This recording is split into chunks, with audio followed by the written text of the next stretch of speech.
ጳውሎስ ሌላ፣ ኢየሱስ ሌላ፣ እግዚአብሔር ሌላ። በቃ የተለያየ አካላት ናቸው። እኔን የምትጠሩኝ ሰዎች ሪላክስ አድርጉ፣ ነፋስ ውሰዱ፣ ውሃ ጠጡ፣ ራሳችሁን ውደዱ። ባለፈው ጳውሎስና ኢየሱስ የተለያየ አስተምሮ ነው የሚያስተምሩት። እናንብብ። እኔ ዝም ብዬ ከመሬት ተነስቼ ኳለም ጋይስ ምን አስባችሁ ነው? ኦኬ አንደኛ ቆሮንቶስ ምዕራፍ 15 ቁጥር 3 ጳውሎስ ምን ብሎ ሰበከን? እኔ ደግሞ የተቀበልኩትን ከሁሉ በፊት አሳልፌ የሰጠኋችሁ እንዲህ ብዬ መጽሐፍ እንደሚል ክርስቶስ ስለ ኃጢአታችን ሞተ፣ ተቀበረ፣ መጽሐፍ እንደሚል በሶስተኛው ቀን ተነሳ። ማን ያለው? ጳውሎስ። እንቀጥል። የዮሐንስ ወንጌል ምዕራፍ 8 ቁጥር 21 ላይ መጣና ኢየሱስ ምን አለ? ኢየሱስም ደግሞ እኔ እሄዳለሁ፣ ትፈልጉኛላችሁም፣ በኃጢአታችሁ ትሞታላችሁ፣ እኔ ወደምሄድበት እናንተ ልትመጡ አትችሉም አላቸው። በኃጢአትሽ አዳሜ ራስሽ ትሞቻታለሽ አለ። እሺ ከሁሉ በላይ የሆነው እግዚአብሔርስ ምን አለ? ሕዝቅኤል 18:20 ኃጢአትን የምትሰራ ነፍስ እርሷ ትሞታለች፣ ልጅ የአባቱን ኃጢአት አይሸከምም፣ አባትም የልጁን ኃጢአት አይሸከምም። የጻድቁ ጽድቅ ለራሱ ላይ ይሆናል፣ የኃጢአተኛውም ኃጢአት በራሱ ላይ ይሆናል። የምትጠሉኝ ሰዎች እንደነገርኳችሁ ነው። ውሃ ጠጡ። ውሃ ጥሩ ነው። የፀሐይ ብርሃን ይንካችሁ በሉና ጥላቻን ከውስጣችሁ አባሩት። እኔን የምትጠሉበት ምንም ሌጋል ቤዝመንት የላችሁም። ራሳችሁን ነው እየጠላችሁ ያላችሁት። ኤኒዌይስ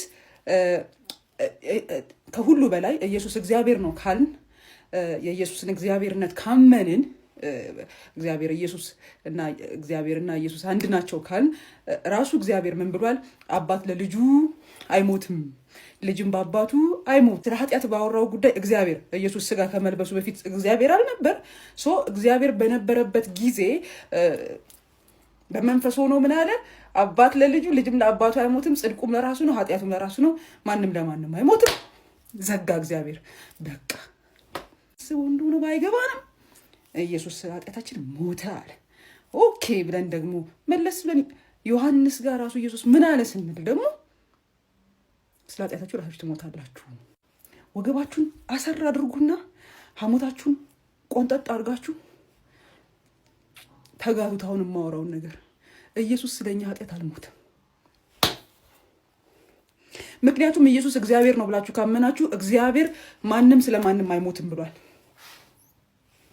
ትታዩኝ እንደምትናደዱ ራሱ አውቃለሁ እና እሱ ደግሞ በጣም ነው ደስ የሚለኝ። ታረሙ። ተው፣ ለሆዳችሁ አትኑሩ። ተው። ትንሽ ጊዜ ነው የምንኖረው። 70 ዓመት 80 ዓመት በጣም ትንሽ ጊዜ ነው የምንኖረው። ተው፣ የዘላለሙን አንጣ። ተው፣ ሸዋሸዋ እንሰራራ። ተው፣ ይከብዳል እኮ።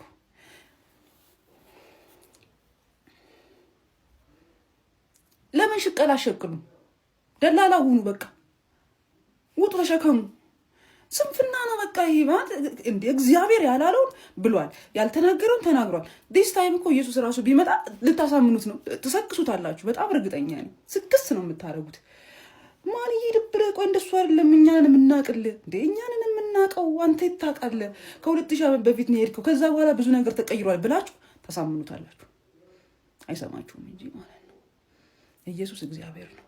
ኢየሱስ እግዚአብሔር ነው ብሎ የሚያምን ሰው ሕዝቅኤል ላይ የተናገረው እግዚአብሔር መሆኑን ካመነ አዲስ ኪዳን ላይ ኢየሱስ ሲሆን ቅርጹን ሲቀይር ሐሳቡንም ቀየረ ካልሆነ በስተቀር ማንም ለማንም አይሞትም። ደህና ደሩልኝ። መልካም ማዳር። ጥሩ ህልም እንድታዩ እመኝላችኋለሁ።